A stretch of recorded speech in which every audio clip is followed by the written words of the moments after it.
How are you guys today? Great. Awesome. Great, awesome, wonderful. The rest is silence. Couple of announcements real quick, then I'll get into it. Today, last week we were going to do laser tag, but this week instead, so the weather last week, so remember that, be here at 3:30 for that. Sign up stuff, because I got to tell you to sign up for everything. Next week, we're having our first VBS meeting. Let's talk about VBS, sort of what we need done for VBS, plan out our work days and that sort of thing. Right after service, sign up. It's on the board. Last day to sign up for that. And Barb gave me something to announce for her. So, on March 17th, there's two things happening on March 17th. The first thing is right after services, there's going to be a Compass Kids event, our kids 2 years old and up. And she says on the form, no families this time. So parents drop your kids off, relax. It's going to be St. Patrick's Day fun. It'll be from right after services till 2 o'clock.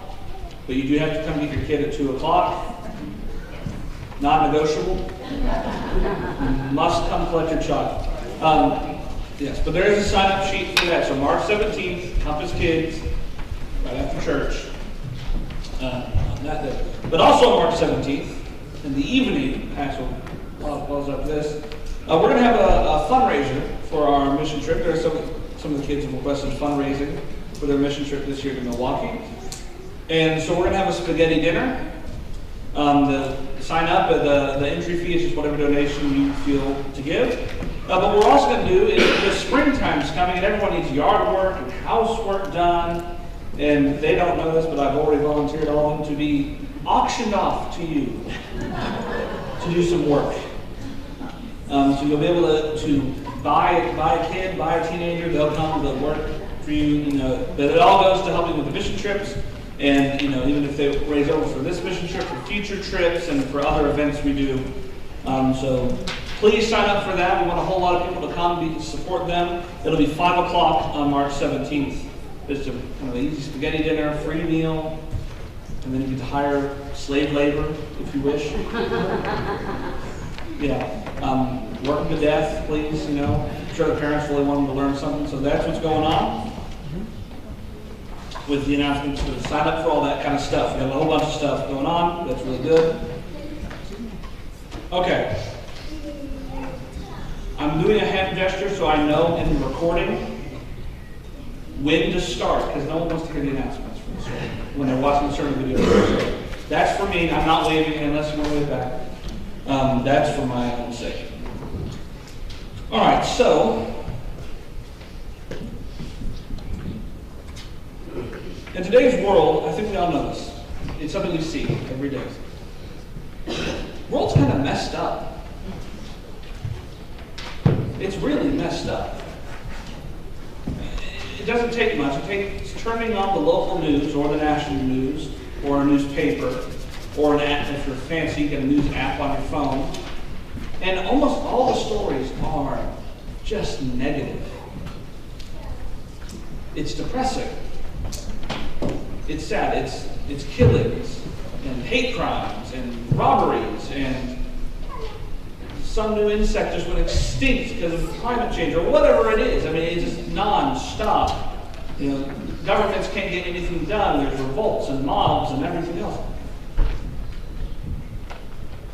And oftentimes that you hear on the news and all this is, why is this happening?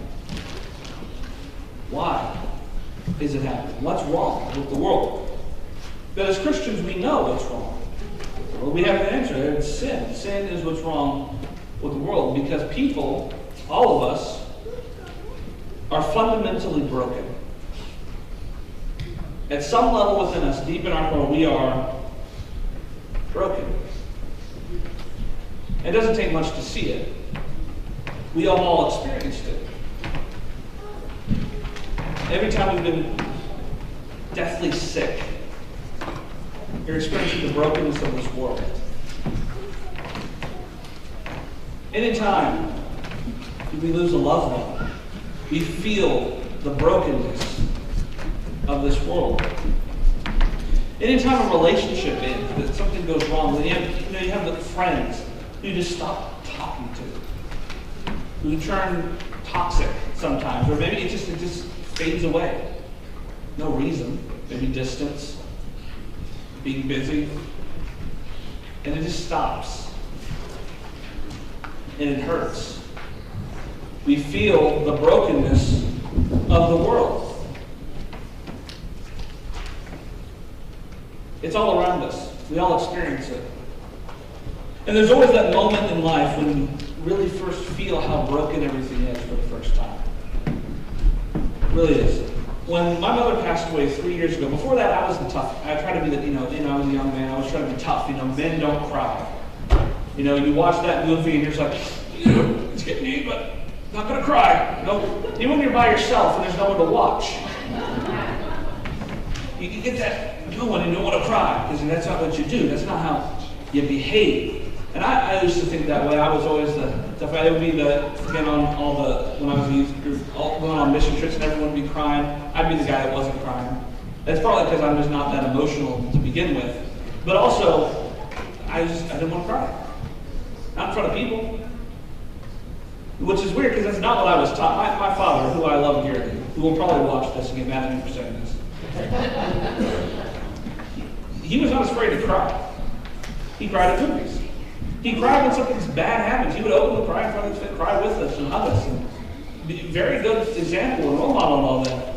And I used to hate going to the movies with him, because I knew when that emotional punch happens in the movie, he'll be crying.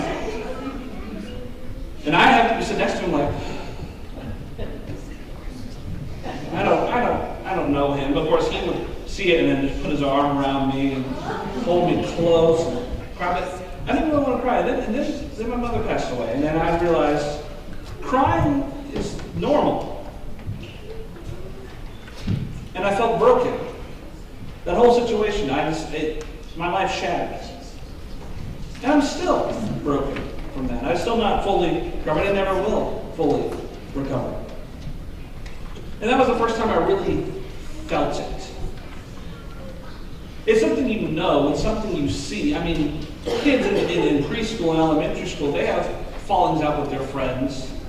All the time you see it, you hear about it. You have kids, you hear about it. Oh, my friend, he took my toy, and now I don't want to be with her. They stopped talking to me for whatever reason. We feel it. But there comes a point when we really feel it, that something's wrong. And not only is there something wrong out there, there's something wrong in here. That we're broken. That it hurts. We see it all the time. Illness, like I mentioned, we see it. People who struggle with depression and anxiety and other issues, they feel the brokenness of sin in this world all the time. You see it everywhere. It's hard to drive around town without seeing people who are homeless, in need. If the brokenness wasn't a problem, we wouldn't have a food pantry. Because we wouldn't need one. But the fact that, dozens and dozens of families come every month just to get food shows that there's a problem. That we're broken. Now, the world has always tried to fix brokenness. It's been like the great project. It is everyone recognizes something's wrong. Maybe not necessarily what, but they all know something's wrong, so they're trying to fix it. You see it in all the great government structures, political philosophies of the day. I think typically in America we kind of make fun of socialism and communism, but fundamentally that is us trying to fix the problem. Fundamentally. Capitalism was made to fix the problem. Democracy was made to fix the problem. People turn to fascism and authoritarian governments to fix problems.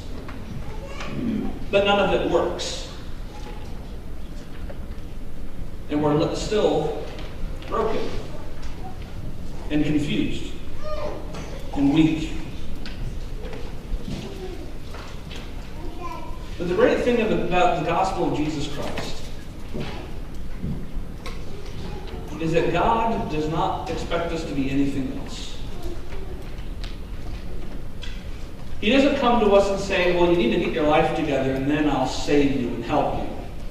He doesn't come to us and say, you need to show some initiative before I offer you grace and mercy.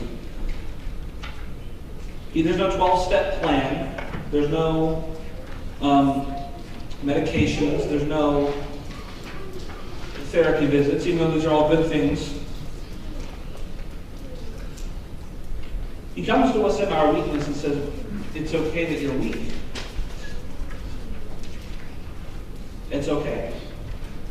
We come before the throne of God and we are broken and we have nothing to offer God but brokenness. And God says, I can fix that. I can work with that. In 2 Corinthians chapter 12, Paul talks about this. 2 Corinthians, if you ever want to see Paul at his most personal, in his most raw and emotional, 2 Corinthians is the letter. And a lot of the other ones, he's coming and he's making a point. He's talking in Romans, he's talking about the point of grace. And 1 Corinthians, he's talking about the point of love and all those other things. In 2 Corinthians, he's just open. He's like, I don't know what to do.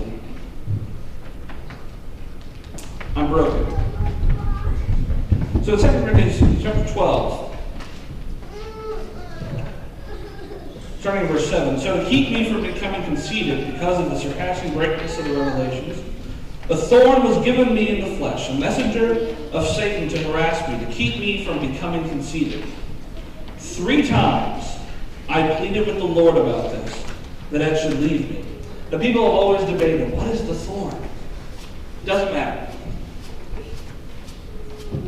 The point is, Paul was experiencing what we all experience, that something was wrong. Some suspected that he was blind. Some suspected that he got thrown in prison with some really annoying person. People speculate all types of things because they don't know. They have no idea. Of course, Paul's not some Superman. He's not a superhero. He's like that. And he pleaded with God multiple times, take this away from me. Whatever it was, whatever the brokenness was, I don't want to feel this anymore. I don't want to put up with this anymore. Take it away. But the Lord said to me, my grace is sufficient for you, for my power is made perfect in weakness. Now that's not probably what he wanted to hear. Typically when we pray for something, when we ask for something, what we want to hear is, yeah, okay, it'll be done. But Christ answers Paul, and I think he says this to so many of us. We all pray for things to be taken away, for feelings to be taken away, for things to be mended and fixed. But he says, my grace is sufficient for you. It's all you need. In the broken, messed up world we live in,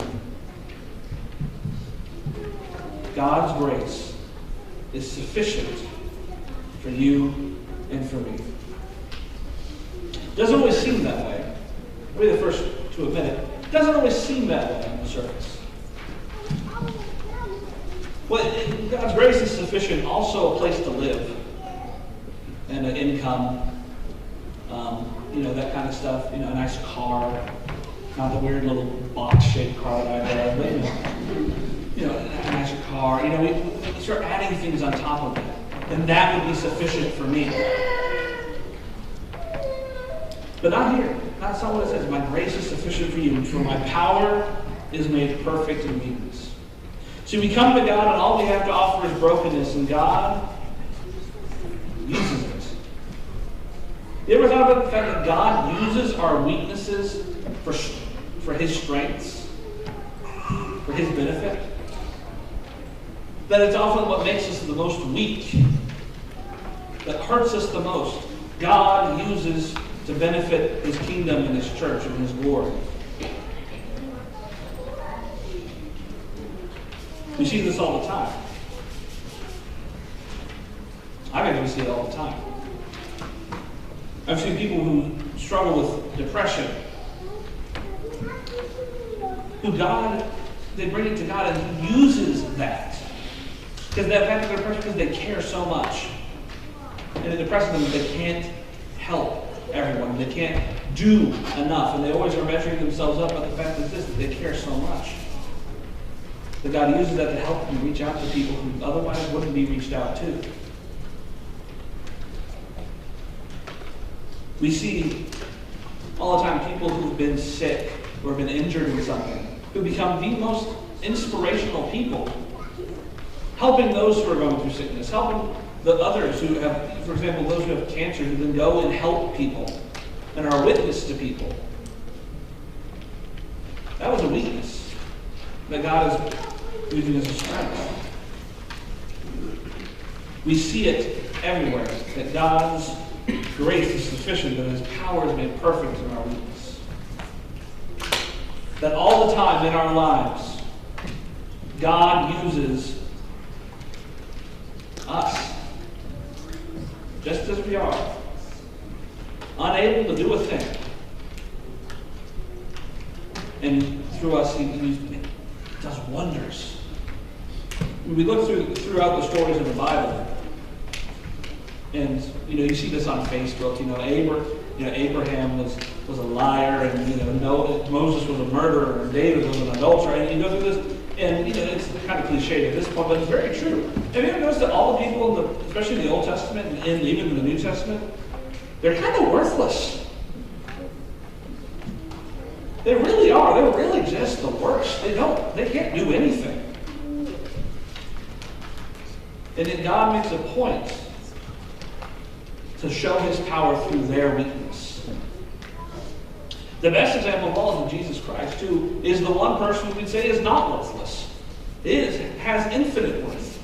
But God accomplished His greatest feat of forgiving sin and taking evil upon Himself at the point when Jesus Christ was the weakest, hanging on a cross, unable to move, barely able to breathe, barely able to focus, only able to keep saying, Lord, forgive them. God, forgive them. Father, forgive them.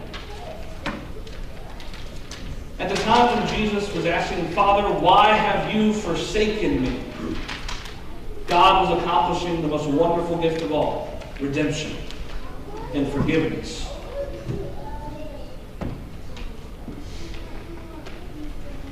And that's what it means. For the sake of Christ, then, as Paul goes on, I am content with weaknesses, insults, hardships, persecutions, and calamities. For when I am weak, then I am strong. And for all we know, that thorn, whatever it was that hurt him, that annoyed him, that he pleaded with God to take away, it never left. For the best we know, it never left. And that's okay. Because God's grace is sufficient for us. It was sufficient for Paul. And so we ask, there's a lot of things we wish could be taken away from us. Hardships, struggles that we have that we do not want to have. And sometimes God is gracious and takes it away. But other times, guess what? He's gracious and doesn't. It's all grace. And no matter the situation, no matter the circumstance we find ourselves in, we have to say that His grace is sufficient for us. And if we are caught with weaknesses, which we all are in some way, we should be able to say that when I am weak, I am strong. Because when I am weak, when I am beaten down and broken, I most resemble the crucified Jesus Christ, who, through being crucified, saved the world. And so we jump back to 2 Corinthians chapter 4, which was read for us earlier. Starting in verse 7. This idea of jars of clay. But this treasure that he's speaking, which is the light of the gospel, the good news of Jesus Christ, that's the treasure. This wondrous thing. But it's trapped in jars of clay, which is us. Jars of clay are fragile. I thought about bringing one up here, but I'm like, I don't want to shatter it on the floor and have to walk around and have to pick up all the little pieces. But they're not tough. We carry in us the most powerful, vibrant message ever in the history of the world. It is, as David said multiple times, it's dynamite. It's pure power. But we ourselves are jars of clay. But it is to show, as he says, we have this treasure in jars of clay, to show that the surpassing power belongs to God and not to us. We are afflicted in every way, but not crushed, perplexed, but not driven to despair, persecuted, but not forsaken, struck down, but not destroyed, always carrying in the body the death of Jesus, so that the life of Jesus may also be manifested in our bodies. For we who live are always being given over to death for Jesus' sake, so that the life of Jesus also may be manifested in our mortal flesh. So death is at work in us, but life in you. That through it all, when we stand with God and God is with us, this treasure in us, though we are fragile, weak people, come what may, with His grace is sufficient for us. We may be afflicted, but not shattered. Pressed, but not crushed. Hurt, but not broken. See, when God promises to fix us and restore who we are and restore our brokenness, He doesn't promise to make us invulnerable Superman or Wonder Woman. If you know, I think Wonder Woman's cooler than Superman is, but that's.